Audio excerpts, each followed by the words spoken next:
Hey, Steve here again. I want to show you that lick. It's a really cool rock blues lick that you can implement into, rock and roll, obviously blues, metal, any kind of thing like that. Anything where you're looking for something really aggressive, and it's really fun and relatively easy to play. So let's take a look at this one. So what I'm playing in is the key of E minor pentatonic here. So I'm up at the 12th fret, playing pentatonic. And so what I'm doing is I'm going to the 15th fret of the second string, and I'm going to bend that. Now, if you've ever seen any of my stuff before, you know how imperative it is to me that you work on a really great sense of bending and a really great sense of vibrato. Those two things, aside from the lick that I'm going to show you, are just incredibly important that you develop. So what I'm doing is I'm bending this 15th fret up to a 17th fret, and then I'm adding a little bit of vibrato onto it, just to kind of set the tone, right? Okay, then I move into my actual lick. Now the lick I'm doing looks like this.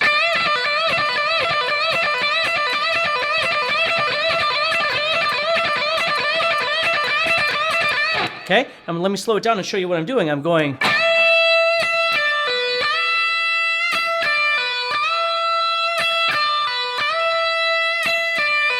So I'm first starting off with just that bend on the 15th fret of the second string. And then what I'm doing is going to the first fret of the the 12th fret of the first string. Now, ironically, the bend that I'm doing and the note that I'm playing after the bend are the same pitch. So they really should sound the same. If you're bending and you're getting, you know what I mean? Then you know that something's wrong. You should be bending this 15 up to sound like a 17, which is the same as a 12 on the first string. So 17 on the second string is the same as 12 on the first string.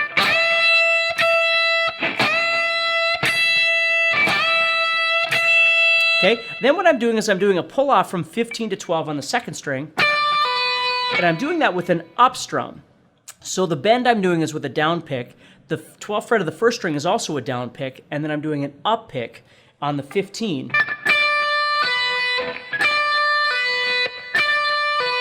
So it looks like this, nice and slow. And then I'm doing that pull-off from 15 to 12. So remember some basic elements here that you really need to work on. The first thing is the bend itself. The second thing is cleanliness. When you're playing, trying to make sure that all the strings are silent. And just always remember that no matter what you do, unless it's intentional, you want to make sure that whatever string that you're playing, the other 5 strings are completely dead. Okay? So as I'm playing this 15, you'll notice I'm deadening all the top strings with my arm over here, my hand, and I'm deadening the first string with this hand. So as I play, and I strike that 15th fret bend, I'm holding the first string quiet with this hand, and I'm holding all the top strings quiet with this hand. Then I gotta move over here. So as I move to that 12th fret of the first string, again, this hand is keeping everybody quiet. The only thing I have to be careful about now is that second string. So what I do is I use the tip of my index finger, and I lightly touch the second string with just the tip. I don't press on it or anything. I'm just lightly touching the second string with the tip of my index finger. So as I play,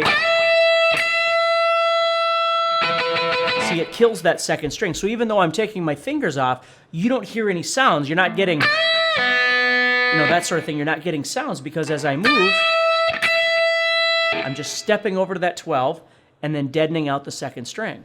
Okay? Then I'm going to do my pull-off.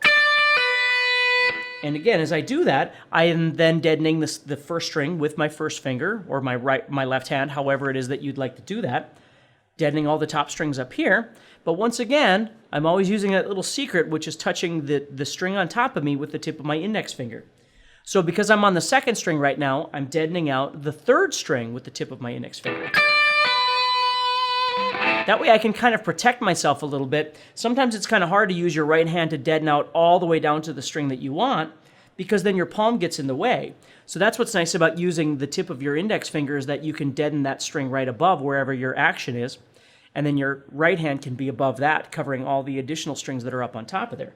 So you have this.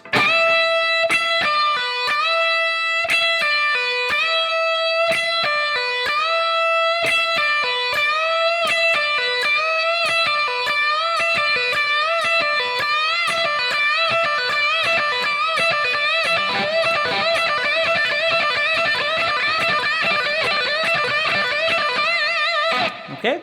Now what you're going to notice that I am doing is I'm bending with my ring finger, as I generally do, because then I've got my pinky available for other things.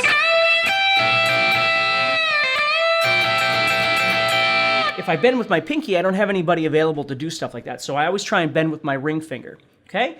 Then what I'm doing is as I reach back to the 12th fret of the first string and play that note, then I move on to the pull-off. You'll notice I'm doing the pull-off with my pinky.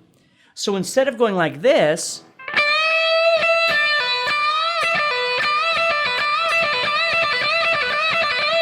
and using my third finger, I'm using my pinky to do the pull-off. So I'm kind of transitioning between my third finger and my pinky. Watch this. I'm going to do it nice and slow for you.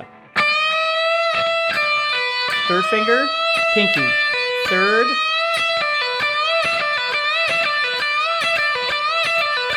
And of course, the question arises, do I have to do that? Can't I just use my third finger? Absolutely, you can just use your third finger. If you'd rather go...